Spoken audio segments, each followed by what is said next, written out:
You're watching BetterTV.com.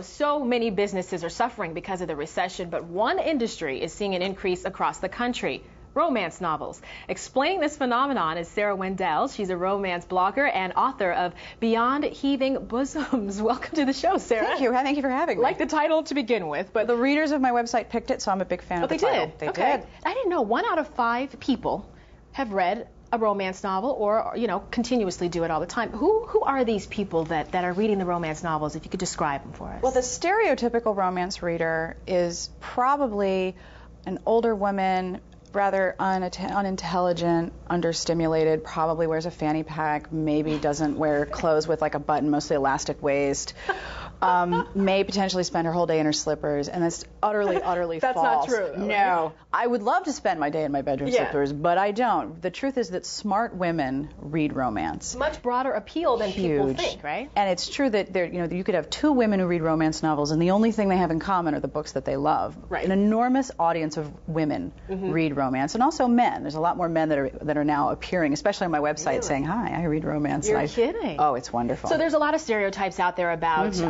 who's actually reading the books. But let's talk about the stereotypes that come along with romance novels. Some people think it's housewife porn, and then there's the Fabio joke. Set us straight. What's the truth? You can never ever judge a book by its cover in any media. I knew you were going to use that. Most especially romance novels. Okay.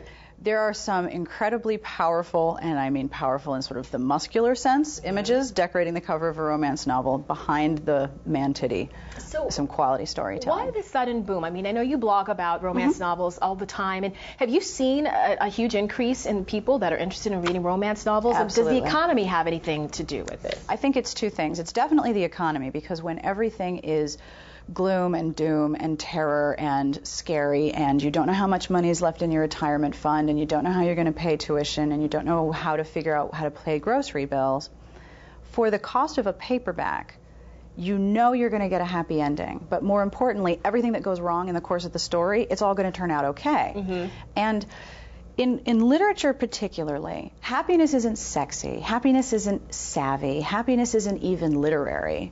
But I think happiness is priceless. And when you really only have a few dollars to spend on your entertainment, a romance novel gives you a wonderful narrative, wonderful characters, and a happy ending.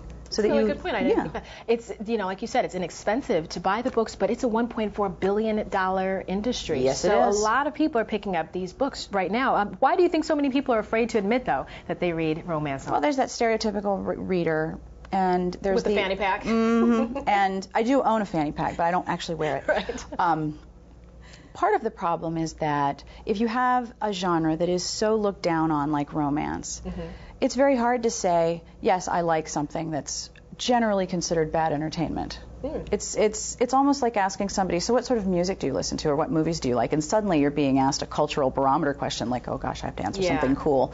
Like, no, I don't ever have American Idol people on my iPod, and I don't know who the Jonas Brothers are. Not at all. You can't admit to liking something that is dismissed as uncool, but the truth is romance novels are amazing. I know you've converted a lot of people. Before you go, what are you doing to get those people out there that may be on the fence about reading romance novels? What are you doing to change them and their mindset when it comes to romance novels? My favorite thing to do is to find out what books a person likes and then recommend a romance novel that fits with their tastes. And invariably I hear back from them and saying, you were right, I was wrong, that was amazing, can I have more? Oh, interesting. Well, you're doing a great job. Well, thank you. I really appreciate you coming by. Thank you very much. And the book is called Beyond Heaving Bosoms. It looks like a scorcher.